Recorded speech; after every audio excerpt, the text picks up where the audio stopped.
Charles, some people can't handle the truth, but we've got a few good con men tonight. I can't remember if we've ever used this one before. It seems almost impossible that we haven't.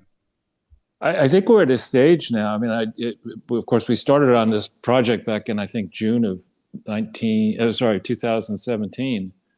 And that's a good 10 year. We're coming up on completing 10 years of this. So, and mostly 2 per week.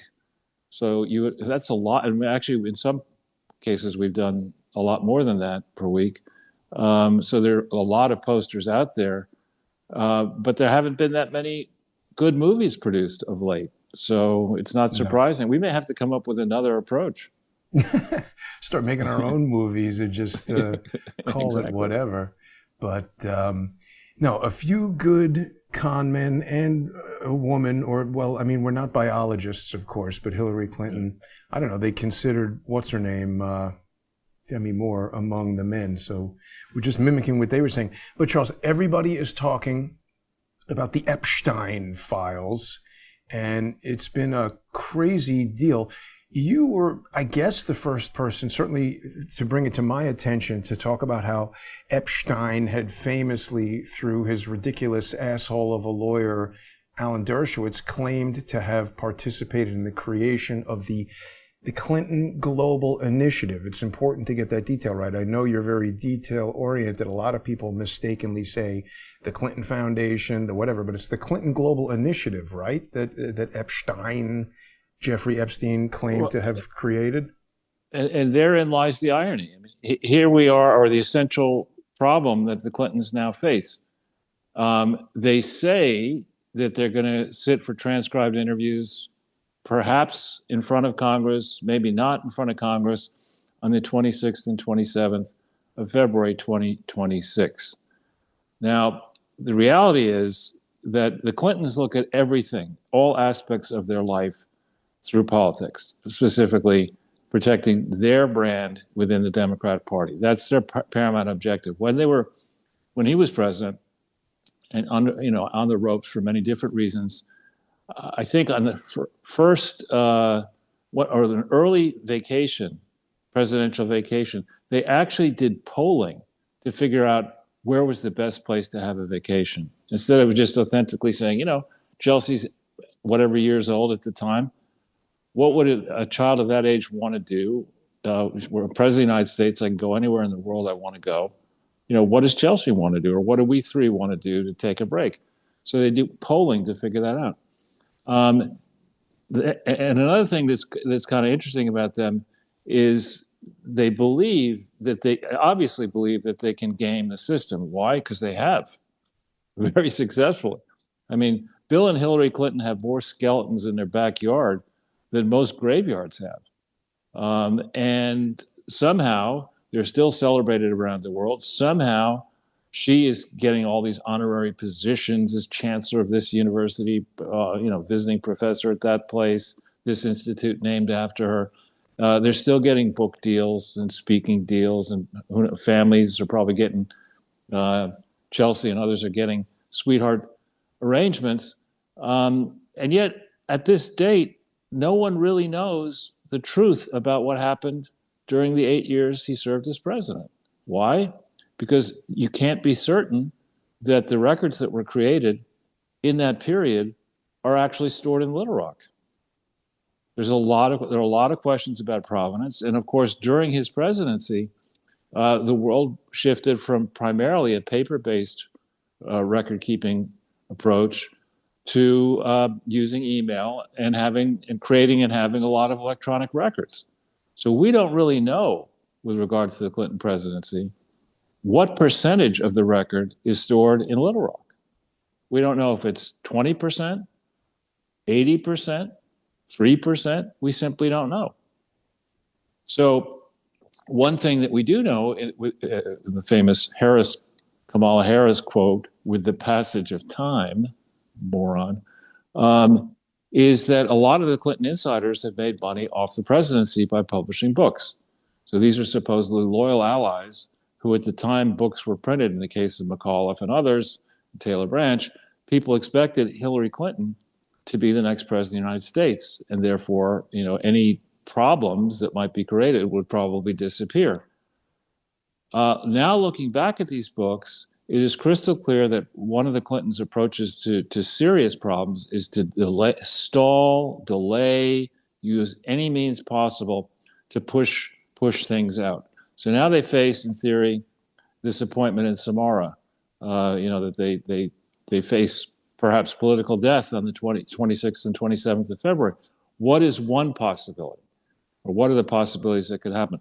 One is that they just say at the last minute, whoops, we have a health emergency, we have this emergency, Chelsea has a problem with one of her children, whatever the issue is, they push back past February 26th and 27th in a way that causes the House not to arrest them. So that, to me, that's the highest probability likelihood of what's going to happen on the 26th and 27th. Should they get to the 26th or 27th, having to testify under oath in front of Congress about what they were doing with Epstein, that's a question that, from what I see in the public record, goes back to the presidency itself. Jeffrey Epstein made it for him and for many rich people a very modest contribution. It was either $10,000 or $25,000, assuming he was a multimillionaire at the time. And with that, he made it to the president, something like the Presidential Historical Museum or something like that, which is a charity set up, I believe, in the Eisenhower period or maybe the Truman period, to raise funds for the maintenance of the White House. So he made, for him, a small contribution, but it's not a high priority for most people to help the government pay for something the government should already pay for. And so because of that contribution, he, and perhaps Ghislaine, but he was invited to a reception where he shook hands with Hillary, who was, I think, looking over this, maybe even with Bill. This, I think, occurred in around, from memory now, don't hold me to the date, but around 1995. So you have a record of Epstein getting in touch with Bill while he was still president, Hillary.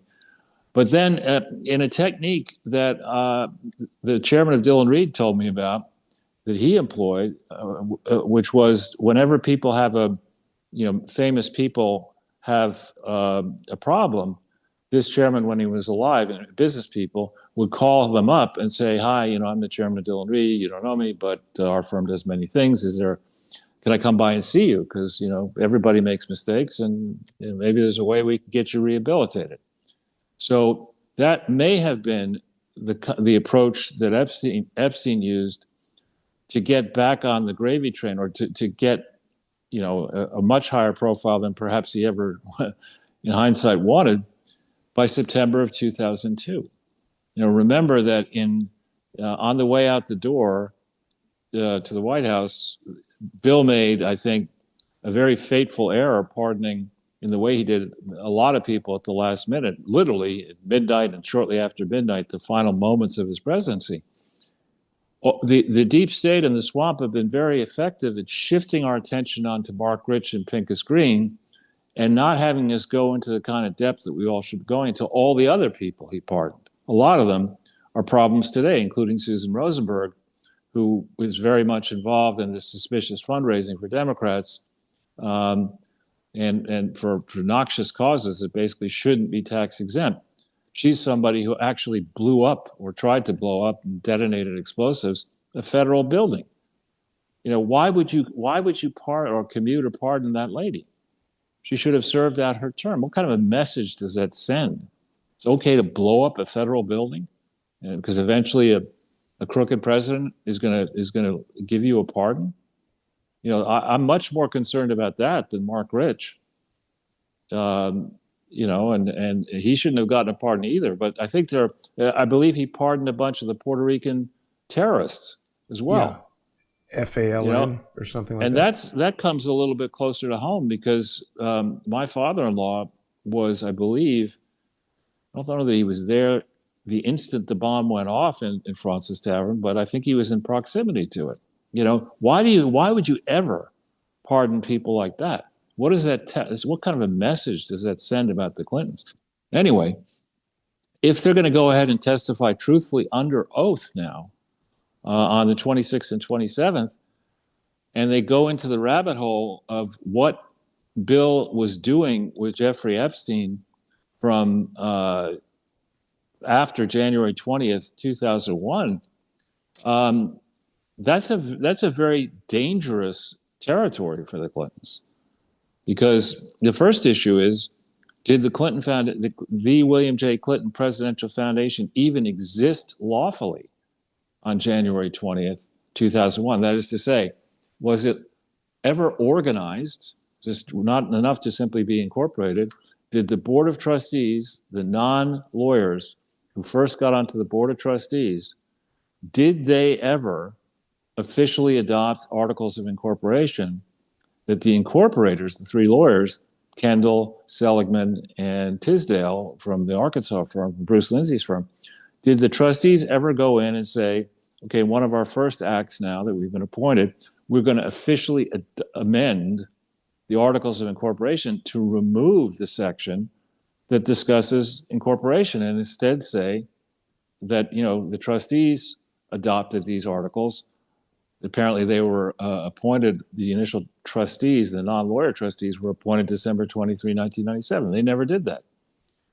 Did they make sure during the term, why didn't they file the first 990 on May 15th, 1998? Did they truthfully disclose their related party relationships? And the answer to that question is certainly not. Did they disclose any business arrangements that may have been made? Did they disclose how they were funded in 1997 and 1998? Truthfully, of course they didn't. In 98 and 99 and 2000, did they have the required officers? They needed a president, a secretary, and a treasurer. Did they have them? In 99, did they have 3 trustees? So, there are a lot of, and remember, Bill and Hillary cannot say that they don't understand the law. And they certainly can't say that they don't understand Arkansas law. They could try to say that maybe they don't understand New York law, which is tougher on charities than Arkansas law. But, that's a very difficult place to go. Now, if they set this up the way they generally do, where, yes, there's an inquiry, but a Democrat representative has 5 minutes to ask questions. That's followed by a Republican, a Democrat. If you do it that way, you're never going to get the head of steam up that you want to get on and really getting to the bottom of what happened here with Epstein, because the Republicans will try to ask questions and the Democrats will object to anything that a Republican say. And then the Democrats are going to spend time saying, Mrs. Clinton, why aren't we under your talking about tenure, January 6th or something like that? no, they're going to. They say that, or they'll say, if it's Mrs. Clinton, they'll say, I guess she wasn't the first female Secretary of State. That was Madeleine Albright, but she, they're just going to praise her. Is it true, Mrs. Clinton, that you were the first lady to ever hold high elective office in this country? What did you accomplish in your first 6 years? They'll have it all choreographed, and the media will be waiting at the end to say that Republicans were mean, they were men, they were mean, they were nasty. They asked all kinds of inappropriate questions of a former first lady and leading presidential candidate and dean of this law school, and and the mainstream press will just say, no matter what happens, that it was a victory for her, is one approach, unless they dive into the question of with Bill, and I believe I think it's Hillary first on the 22nd and Bill second on the 27th. I may have that wrong. But with Bill, all you have to do is say, all right, Bill, what were you doing with Jeffrey Epstein and the Clinton Global Initiative? And I think it was also the Clinton HIV/AIDS initiative. What were you specifically doing with it? How many countries did you visit? You ask them those type of questions first. And then you say, all right, what was your connection, Bill, to the William J. Clinton Presidential Foundation? Well, I founded it in 2001. Really? Okay, here's a 990 I have here for 2001. I don't see your name on it. How come you're not in here? You did all this important work, you say, In 2001, here's what the books show. They show that the total program service expenses of the foundation were minuscule. The travel expenses were minuscule. Who funded your travel and how did you do it?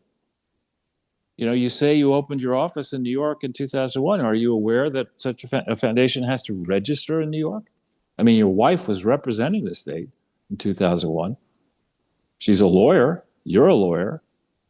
Did you understand that you had to actually file paperwork in New York while you were fundraising in New York, doing all this work? I mean, if they actually appear, I don't think there's any way they can technically win against prosecutors if those prosecutors ultimately are willing to go after this fake presidential foundation. I think they're going to dig in hard on what's the definition of is defense. But apparently, Charles, the British people who are busy buggering children at the BBC have reported, according to AI, I don't see it here in the article, but they say that the original subpoena was for a closed door testimony, but now they've agreed to do it in public. I don't know where it says that here. Yeah, I've seen both reports, but obviously they've done polling, and the polling is always, excuse me, the answer you get in a poll is shaped by the question and by the composition of the responders. So the polling, I think, and polling is frequently badly wrong. Polling may have come back from friendly pollsters. My senior paper advisor, Stan Greenberg, may still be working with him. And that polling may say, listen, you're approaching your 80s. You devoted, quote, a lifetime of public service. You've never tried to make money off your offices. Ha, ha, ha. And the public understands this. Your past controversies have already been litigated in the public eye. I would guess that the polling for Hillary and the polling for Bill on favorability it could be close to Trump's, depending on how the questions are asked.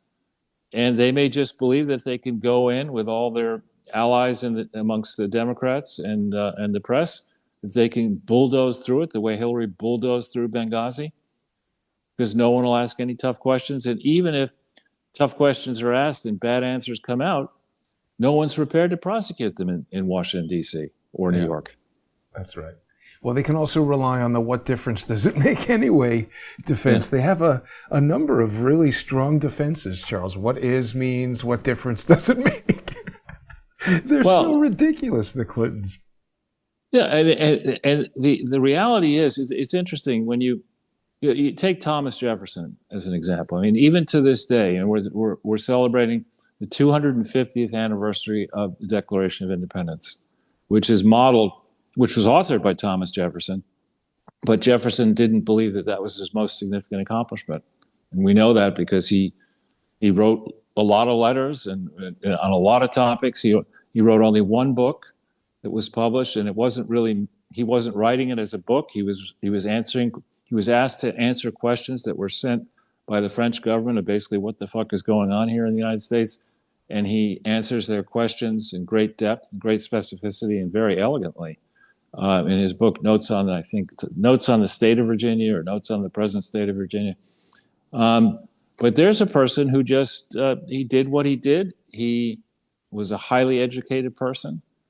And he instructed that his tombstone, this is a man who was, I think he was Vice President of the United States. He was President of the United States. He was Governor of Virginia. He was the equivalent of Secretary of State, I think, or Ambassador to France.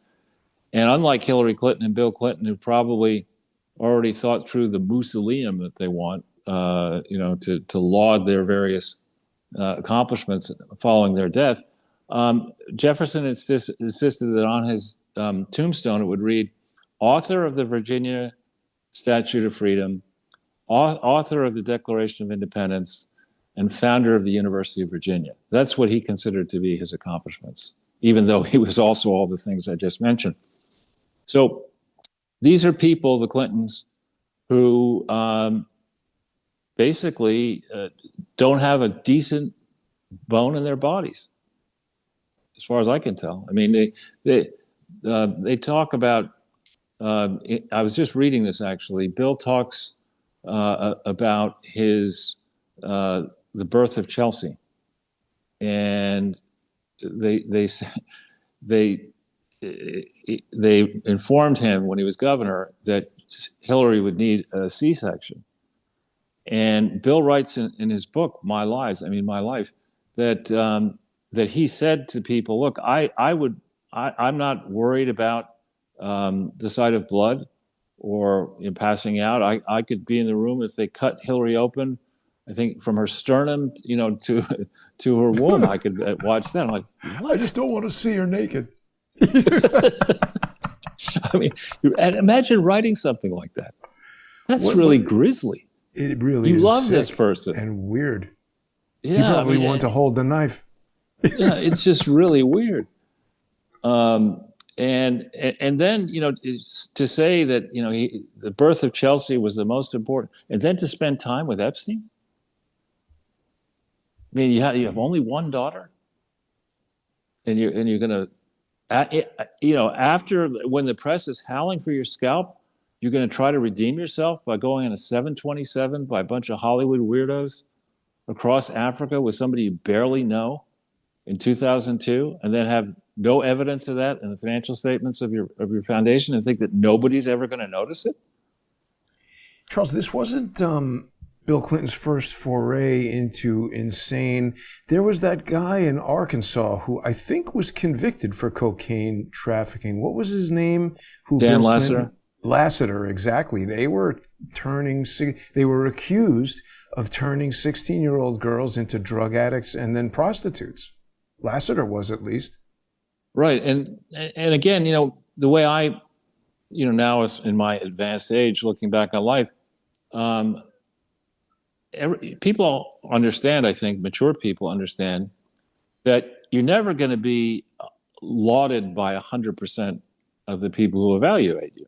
Right? There are going to be people who look at life through one prism and say, you're white, you're evil for that reason, nothing you can do will ever redeem yourself.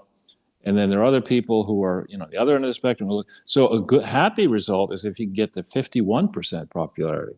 And as far as the president's concerned, I mean, being president of the United States, you are the designated recipient of the world's shit. Any problem that happens on Earth, you gotta respond to it, right? So you're never going to satisfy everybody, and in time, you will be judged. And Bill Clinton didn't reluctantly run for president, nor did Hillary. These are people who, from their earliest moments, decided they wanted to be president of the United States. So they can't say they didn't want this. And Charles, I don't want to stop you while you're on a tear, but we're just a minute away from making our way over here to the First Amendment Forum, where sponsors of the show can join us on subscribestar.com and patreon.com/crowdsourcethetruth, or on crowdsourcethetruth.substack.com. People can also see it by sponsoring me on X. Follow me on X at JG_CSTT. Subscribe there. And people get all the sponsor exclusive content. A lot of the comments right now, Charles, are saying that the birth of Chelsea was the most important day of Webb Hubbell's life. I don't know if we want to address that in the in-depth conversation, but we've got just a minute left. There's still a lot to discuss about this. Yeah, I was just going to say that when you're thinking about a presidential library or having a library about yourself and your presidency, if you're confident that on balance you've done more good than harm, you want the harm to be addressed, right? All the controversy of your presidency, you want the information out there, and you want the good stuff in your presidency out there, and you hope on balance in time, as people, as passions cool, as participants die off, that you can have a dispassionate evaluation. This is just pure propaganda. This is a propaganda institution. Got to let that statute of limitations run, Charles. Exactly. So Bill Clinton is very cognizant of that. Depends on what his definition of is. So we'll break right here, Charles. We'll be back in 5 minutes. I hope everybody will stay with us. Follow me on X at JG_CSTT. I've just dropped a counter lawfare bomb on there if people haven't seen that yet. And then don't go there now. Stay with us for the sponsor exclusive segment on crowdsourcethetruth.substack.com and subscribestar.com and patreon.com/crowdsourcethetruth. Huge thank you to everybody who makes the show